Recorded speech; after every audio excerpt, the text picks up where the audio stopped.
Today we're going to talk about the topic about putting the school at the center of our community. So we have our CEO here, Louise Van Rhyn, Dr. Louise Van Rhyn, that's one of our speakers. And then two of our principals, senior principals in the Winelands, Mr. Frans. So good afternoon, everybody. It's always, just a few weeks ago, or last week actually, we had the privilege to spend the day here at Klapmuts to hear Mr. Frans' story about the changes that he and the team and everybody who's been working here at Klapmuts have made happen in the school, and it was such a privilege. So I did say to him that I don't really know whether I have much to contribute because I think the stories that we're going to hear from Ronnie and Althea is much more interesting than what I can say. So I'll just start, I'll give an intro to so you're here to hear from them, not from me, and I know that, so I'm happy with that. But I want to do an intro to this conversation because many of you, let me just take, who's involved with Partners for Possibility in any way? Anybody involved with Partners for Possibility? So some of you are involved in Partners for Possibility, and you will know that Partners for Possibility started life as an initiative not called Partners for Possibility. It was called, do you want to move it? It was called School at the Center of Community, right at the beginning. So we had two brands. We had School at the Center of Community, and we had Partners for So what do we want to achieve? We want to achieve School at the Center of Community. How are we going to achieve it? Through Partners for Possibility. And then the marketing people said, no, you can't have two brands. You have too many brands, it's too confusing. So we had to let go of that beautiful tagline, School at the Center of Community. And we started to just talk about Partners for Possibility. But Partners for Possibility came about because of this story. The fact is that today in this country we have two systems of public schools, and many of you will have heard me say that. We have 20% of schools that work exceptionally well and get great results, and actually they're world class. And here in the Winelands we know who those schools are. And you know, we have the list. It's Paulroos and Renish and Bloemhof and Boyseye and Chim, and you know those schools. And the sad reality of that is that those schools were, and you're going to have to forgive me for saying this, but they were built on a foundation of white privilege. Would you agree with that? And then we have 80% of schools that are underperforming. Now, Klapmuts Primary has, I think, jumped ship. So they used to be in this underperforming group, but they're now in the highly performing, or schools that work well, bucket. Would you agree, Ronnie? Yeah. You've jumped ship. And the reason why you jumped ship is, I think it's because you've made the school the center of community, and you have always done that from the first moment that you came to the school. But what we've realized is that if we could replicate, if we could make happen at other schools what has happened at Klapmuts Primary, then we have a chance of turning our education system around. And it's not going to necessarily all be about throwing, big amounts of money at the issue, but it's more around how do we tap into what the community has to offer. So I want to start by acknowledging that we recognize that being a school principal, especially a school principal at an under-resourced school, is one of the most difficult and challenging jobs in the country. Anybody disagree with that? Anybody think it's really easy to be a principal of an under-resourced school? No? Are we all? Is there anybody who is uncomfortable with me using that terminology, under-resourced school? Would you want me to use a different kind of terminology? Happy? Does that describe your reality? Ronnie says, Klapmuts Primary is no longer an under-resourced school. It's now a well-resourced school. But again, I think that's partly to do with this idea of school at the center of community. So if you look at those two buckets of schools, those two categories of schools, in the 20% of the schools, in the Paul Jim, Boys Eye, Girls Eye, La Rochelle, Renish, Bloemhof, there is a whole network of support around the principal. So the principal at even Stellenbosch High, the principal at Stellenbosch High doesn't do his own HR, IT, finance, budget, disciplinary, all of that, because he has a whole team. He has a team of parents who can help with HR, and another team of parents who can help with finance, and another group of parents who can help with IT. The reality is that in most of the schools in South Africa, in an under-resourced school, we have a lonely principal. And around that principal is a void where they should have people who can help with HR and IT and finance. Does that resonate with you? Have you seen that? And so what typically happens in our under-resourced schools is the parents, who are all amazing people, but they don't bring HR, IT, finance skills. They bring the humanity to the school, but the school needs the humanity and they need HR, IT, finance skills. And so the question is, how do we tap into the broader community to get those kind of skills?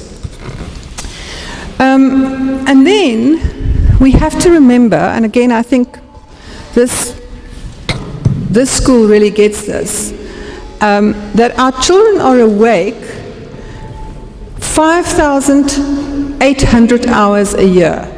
From the 1st of January to the 31st of December, if you count their awake hours, if you work on the fact that they sleep for 8 hours a night, the awake hours are 5,800 hours in that year. Of that time, they spend about 1,200 at school. That means that there's 20% of the time that they're awake they spend at school, and the rest of the time they spend outside in the community. And the question that we as educators and people who care about these children have to ask ourselves is, how can we make that community time work? Because it takes a village to raise a child, and we cannot leave raising our children to the education department. Would you agree with that? And I feel very strongly that the village isn't just the parents. The village is the gogos, it's the businesses in the community, it's the other well-resourced schools, it's just a whole range of people. It's the churches. We have more churches in this country than we have schools. So I feel very strongly that we could connect every church with a school and make sure that they bring pastoral care and love and attention and all that other stuff that we need in schools. So we have a theory of change that says that if we focus on the assets in the community and we mobilize those assets, and when I say assets I mean knowledge, skills, experience, resources, people, gifts, all of those things. If we mobilize those assets, then what happens is the school becomes a magnet for the gifts and contributions of the community. So I want to tell you one story. So there was a grade 1 teacher who was very unhappy about the fact that the parents for those grade 1 parents were not engaged in the school. So they dropped their kids off in the beginning of the year, and then they wanted to pick them up at the end of the year, and they wanted to get a good report. So she had this conversation around, how do I engage my parents? And someone gave her an idea that says, what if you focused, instead of complaining about the parents, what if you focused on their gifts? So she got all the children to come and tell her about their mother's gifts. Not the dad, because the dad's busy and he's working, but the mother. And the one child says, my mother knows how to do flower arrangement.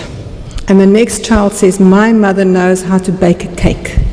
And the next child says, my mother knows how to clean your shoes so that you can see your face in the shoes. And every child's mother had a gift. And then this grade 1 teacher invited those parents to bring their gifts to the school. So every Monday, she invited a parent to come and share their gift. So if it was flower arrangement, then the parent would come and they would do flower arrangement. If it was polishing shoes, then she would come and polish shoes. And guess what? Suddenly, that teacher had a whole community of mothers who cared deeply about what happened in that classroom, because that classroom recognized their gifts.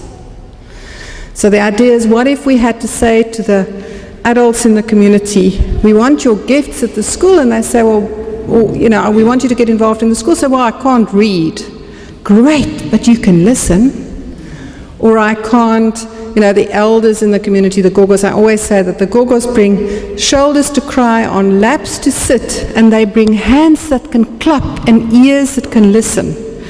And imagine if every school had a whole group of grandmothers who come to the school, and their sole purpose for coming to the school is to listen to the children and to clap at the children, and for the children to see themselves through appreciative eyes because their parents are so busy.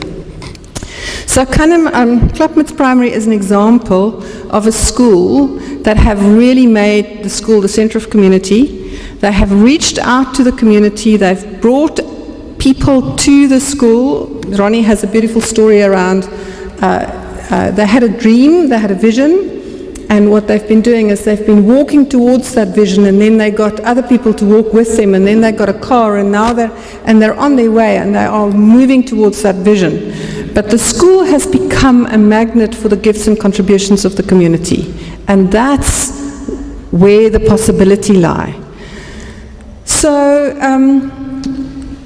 So we feel, and we have seen this time and time again, that if principals make a list of all of the possible gifts in their community, and they start to invite those parents as potential gift bringers into the community, but not only, as I said, not only the parents, also the local community, or the local businesses, the local churches, the higher education institutions. I mean, I think do you have Stellenbosch involved in some way at the University of Stellenbosch? There's so many different organizations and people who really want to make a contribution. So on the list here I've got business is one possibility. HR practitioners, one of the things that we hear from every principal is how they struggle with labor issues, and they don't get great HR support from the department. But I want to tell you, in this area there are many people who have amazing HR skills. So I think every school principal should have a HR partner, someone who they can call on when they have a labor issue or a concern. Accountants. I think every school principal needs an accountant in their life, someone who they can call and say, listen, I need to do this budget and I have no idea what to do, or help me figure out what to do with this. But why is it okay that Paul Roos has someone they can call when they have an when they need an accountant, but Klapmuts doesn't? So that's another opportunity, is how do we get the accountants involved? How do we get the churches involved, the elders, the parents, the citizens, the IT practitioners? Now this school is an example of, just in a different class with regard to IT, but so many of the schools where we get to, the labs don't work. And they've logged the call, and now they're waiting for the department, and it takes 4 weeks for the department to show up. And so that's not okay. It's not okay for our children. So what I'm hearing, and on Friday we're having a conversation around it, is that there are many people who want to help with sorting out our IT. It's just about tapping into what those people have to offer. So that's what I came today, is to bring this kind of possibility of mobilizing gifts and contributions to the school. But I'm really here to hear from Anthea and from Ronnie about their experience of actually doing it, because it's much more interesting than me talking about the theory behind it. So are we handing over to you?